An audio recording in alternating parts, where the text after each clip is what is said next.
Coucou la famille, bienvenue sur la chaîne. Heureux de vous retrouver aujourd'hui pour une nouvelle vidéo.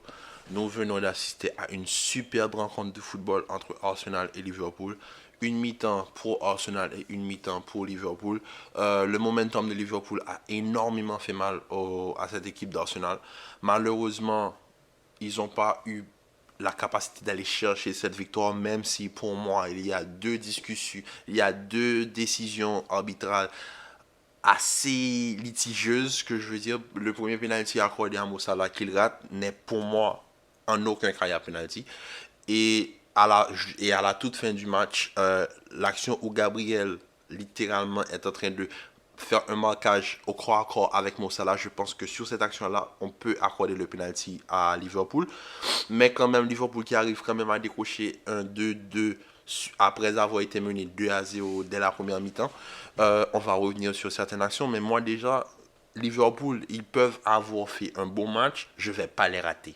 Comme hier, je n'ai pas raté cette équipe du Real Madrid, je ne vais pas rater cette équipe de Liverpool. Cette équipe de Liverpool, c'est une équipe de nullards. Ils n'ont aucun droit de faire ce qu'ils ont fait en première période. L'autre, déjà de base, l'autre là, le latéral droit de Liverpool, Alexander-Arnold, on est d'accord. Beau joueur de football. Très bon joueur de football. Capable de faire des passes de 40 mètres, 50 mètres, des coups francs, coups de génie face à Barcelone, vision de jeu parfaite, etc. On est d'accord. Mais je suis désolé. Tu occupes un poste défensif. Défends. Au moins. Même si tu peux défendre. Par exemple, prenons l'exemple d'Hakimi. Hakimi, c'est pas le meilleur défensivement parlant. On est d'accord. On est d'accord. Mais quand il s'agit d'aller au corps à corps, de gêner l'ailier au maximum, Hakimi, il le fait parfaitement. Sur son côté, il n'est pas le type de latéral à rentrer en permanence, à venir au milieu de terrain. Et même là, Zinchenko, de l'autre côté, Zinchenko, c'est un latéral qui aime rentrer dans le cœur du jeu et apporter ce surplus au niveau du milieu de terrain. Alexander-Arnold, sur le terrain, je sens qu'il est perdu. Parfois, oui. Et on peut voir sur ses passes, la qualité de passe qu'il possède est exceptionnelle. Et on peut voir la nonchalance qu'il possède quand il fait les longues transversales. C'est genre, il balaye le ballon, il sait très bien que le ballon va arriver à son destinataire. Mais le problème, c'est que quand tu regardes la qualité de son jeu en général, il n'y a pas trop de... Il n'y a pas trop de matière à lui donner la valeur qu'on lui donne aujourd'hui. Je suis désolé, quand on regarde, même dans les latéraux anglais, quand on regarde la liste des latéraux anglais, je suis désolé, même un Walker Peters qui joue à Southampton est beaucoup plus équipé à rentrer en sélection quand défensivement parlant, il va faire ce qu'on lui demande. Kieran Trippier à Newcastle, je vais regarder sa qualité.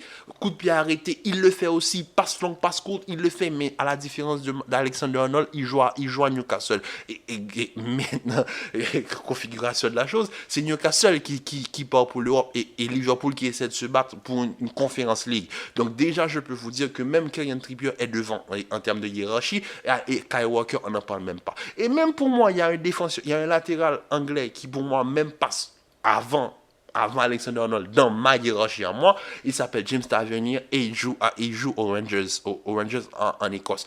Je suis désolé. Je vais vous montrer déjà la première image. Vous regardez le but de Gabriel Jesus. Vous regardez la distance qu'Alexander Arnold a par rapport à Gabriel Martinelli. Et ce qui me dérange, c'est que quand on regarde l'action pendant le match, le moment où Martinelli centre pour Gabriel Jesus, c'est qui a un marquage sur Martinelli?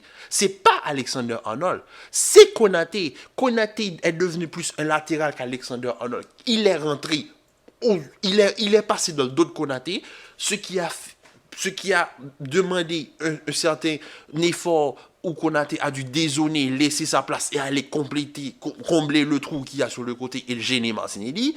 Ce qui a amené aussi à Virgil van Dijk d'un petit peu négliger le marquage sur Gabriel Jesus. Donc moi, pour le moment, on peut dire oui, Van Dijk est coupable. Mais le premier coupable, le premier responsable, c'est le numéro 77 qui est sur le côté droit. Le premier but, la même chose.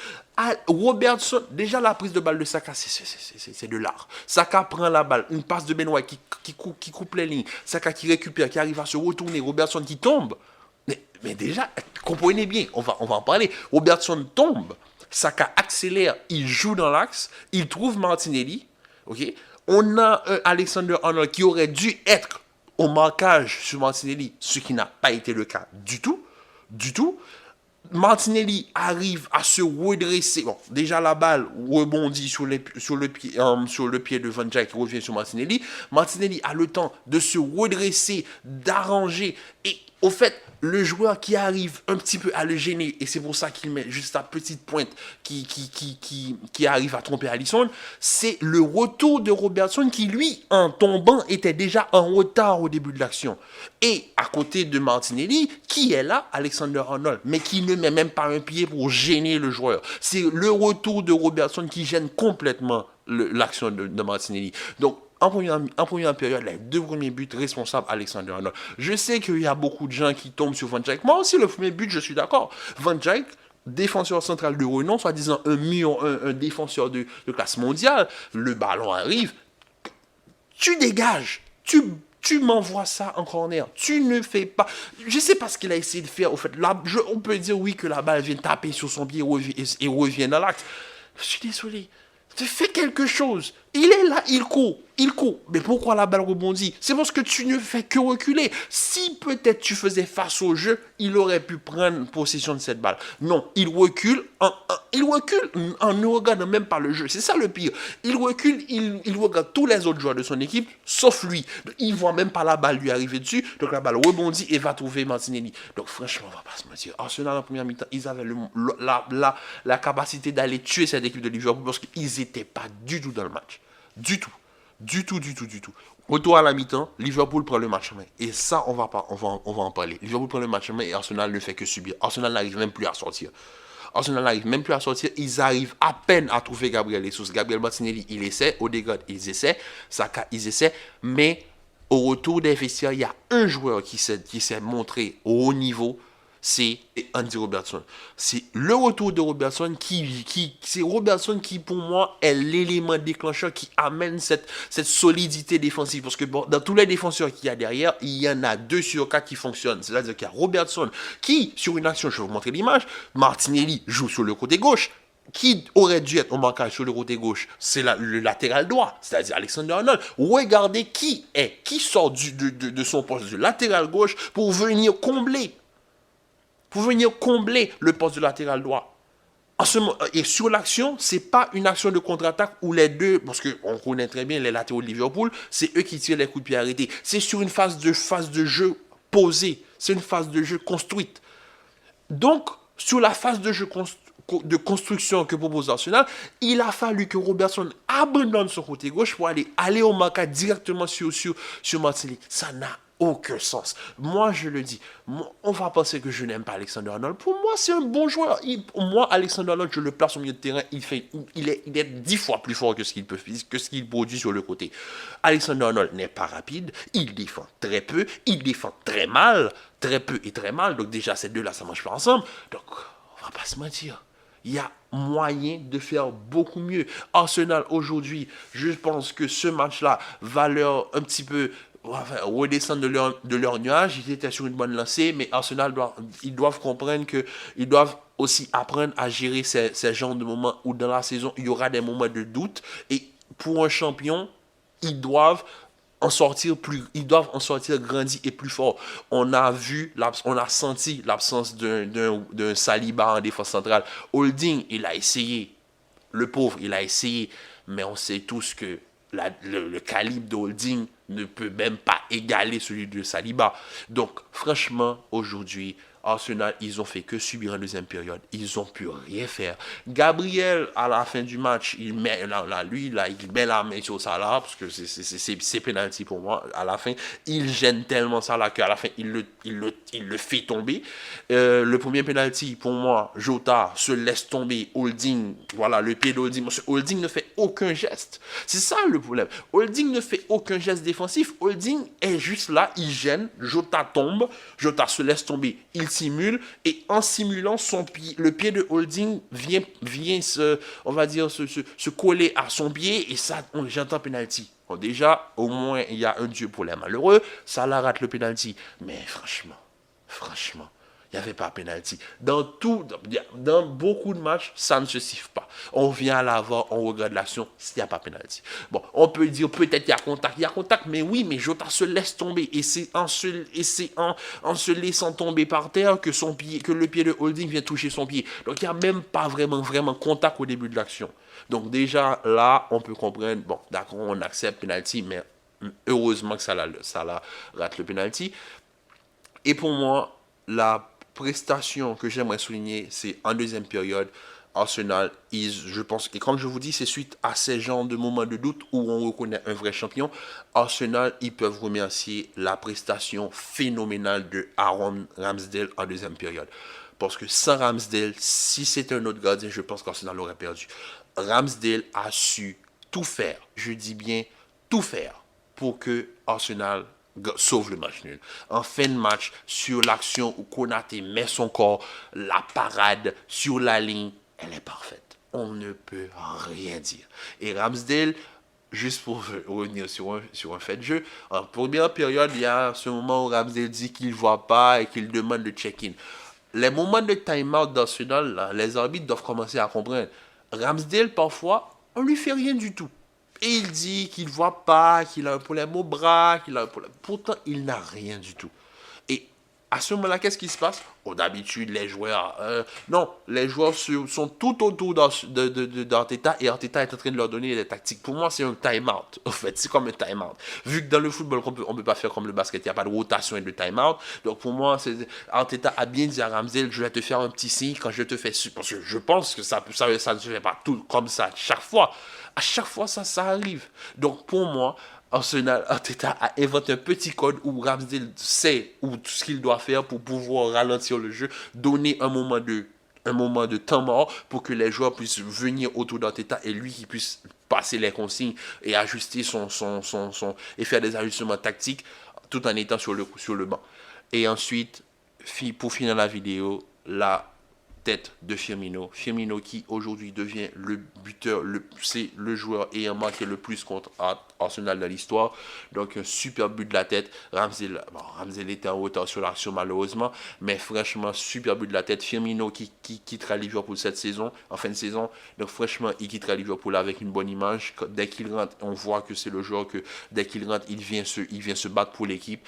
Il apporte tout ce qu'il peut apporter physiquement, au niveau de l'intensité, etc. Certes, c'est vrai que c'est plus le Firmino des années 2018-2019, mais quand même, Firmino reste un joueur de classe mondiale qu'il faut respecter. Donc, franchement, super but de la tête. Donc, au fait, c'était un beau match. Mais désolé si je me suis un petit peu trop tardé sur le phénomène désagréable du football qu'on appelle Alexander-Arnold. Je le catégorise de phénomène désagréable en tant que latéral. Pour moi, en milieu de terrain, Alexander-Arnold, c'est top 3 meilleur milieu de terrain au monde. Mais en tant que latéral, défenseur latéral, tout ce qu'il... Au fait, il y a énormément de matchs, énormément de buts que concède Liverpool. Ça part de son côté. Donc je suis désolé. Et c'est pas avant, il y avait une certaine assurance avec un Matip qui évoluait au haut niveau, Joe Gomez qui pouvait combler, Konaté aussi. Mais là, Konaté déjà doit combler pour son compère. À côté, le néerlandais, soi-disant le mur infranchissable qui est devenu un trou. Donc il doit combler pour Van Dijk. Et ensuite, il doit aussi combler pour Alexander-Arnold. Comme je vous dis, à la fin, on pense que Konaté devient plus un latéral qu'un défenseur central, tellement il va combler les trous qu'Alexander-Arnold fait. Et Alexander-Arnold, au lieu de... Avant de partir, quand Alexander-Arnold fait ses retours défensifs, quand Konaté va en marquage, lui, il ne va pas prendre sa place. Il passe derrière Konaté et passe en faux défenseur central. Mais un défenseur central qui ne va même pas prendre le marquage qu'aurait dû faire Konaté. Il se cache derrière Konaté. C'est ça, parce que quand Konaté va au marquage, mettons que ça c'est Konaté, il y a le côté, et il y a l'attaquant de pointe. Alexander-Arnold doit être sur l'attaquant de pointe. Non, lui, il va être juste derrière Konaté, toujours, juste derrière. Il ne sera jamais sur le marquage, parce qu'il sait très bien qu'il ne peut pas défendre, il défend très mal. Il défend très très mal. Donc, vu que lui, il ne va pas prendre le marquage, c'est Van Dijk qui va venir prendre le marquage. Et si Van Dijk vient prendre le marquage, Robertson, la même chose. Donc, ça crée un espace. Donc, Saka ou bien Gabriel Jesus vont se trouver de manière... Vont pouvoir bien se placer. Et c'est pour cela que la tête est bien placée. Gabriel Jesus a fait tout son temps pour bien sauter, bien claquer sa tête sur Alisson. Donc voilà, c'est ça. Et pour tous ceux qui critiquent Alisson, moi je le dis, tout grand gardien possède une bonne défense. Si ta défense est médiocre, tu auras une saison médiocre. Tous les grands gardiens ont eu de bons défenseurs. Comment on peut en citer deux, par exemple, même trois. Manuel Neuer avec la défense allemande, Boateng, Hummels parfois, etc. La défense Casillas avec le Ramos Puyol Piqué en sélection nationale et en club. Et Pepe en club aussi. Buffon avec le trio Chiellini, Barzagli, Bonucci. Tout grand gardien possède une bonne défense. Et aujourd'hui, les deux gardiens, pour moi, ils ont été victimes de leur défense, d'être de côté. Mais Alisson encore plus cette saison parce que Alisson, franchement, on le critique énormément. Oui, il concède beaucoup de buts, il encaisse énormément de tirs aussi. Mais s'il concède énormément de tirs, c'est qu'il y a déjà le problème ne vient pas de lui, le problème vient de sa ligne défensive. Donc lui, au lieu de s'inquiéter des attaquants, de la qualité des attaquants adverses, il doit plutôt s'inquiéter de ses défenseurs centraux. Donc franchement, ça c'est un autre problème. Donc franchement, un très beau match. Arsenal revient un petit peu à la réalité. City revient à 6 points de la première place. Donc maintenant, Arsenal, ils n'ont plus droit à l'échec. Ils doivent rentrer dans le tas, avoir cette avance de 9 points, de 9-8 points, ça leur fait, réduire à 6 points maintenant. City va continuer à mettre la pression jusqu'au bout. On connaît Pep Guardiola, il ne va pas lâcher la première ligue. Donc, quand même, ça a été un bon match. Donc, sur ce, la famille, on se retrouve très vite pour la vidéo du Barça. Commentez, likez, partagez. On se retrouve très vite pour une nouvelle vidéo. Peace.